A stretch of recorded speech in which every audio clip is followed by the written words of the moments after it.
مشاد ښکلا و پسرلی وطنا ای جنتی وطنا. گردیز په ښار کې 200 د برق پایې نصبول وو چې 95 سلنه کارونه تکمیل شوي دي او 15% کارونه پاتې دي.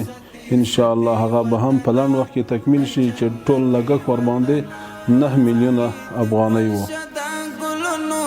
ښکلا دې زیاته د ابادۍ د ترقۍ هم تمنا دې زیاته د امن سیوري کې هم پټ شیشه رڼا دې زیاته.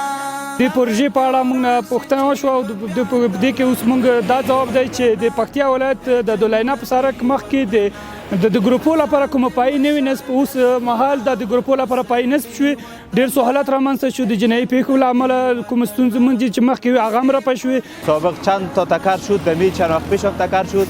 بعد از اینکه نصب شده مردم هم بسیار به سهولت است و شخصا ما اکثر مریضای ما از طرف شب می باشه ریفر میکنیم که میبرایم بسیار به سهولت رفت آمد میکنیم. همین جاده بسیار چراغان است مقبول هم شده. دا پروژه د ښاروالۍ لخوا چې تطبیق شوه دا ډېره ښه پروژه ده ځکه د یو خو د ښار یا د واټ ښکلا رامنځته شول او بل د خلکو لپاره ډېر سهولتونه رامنځته شول. د شپې لخوا رڼایي ده او خلک په ډاډه زړه تګ راتګ کولی شي.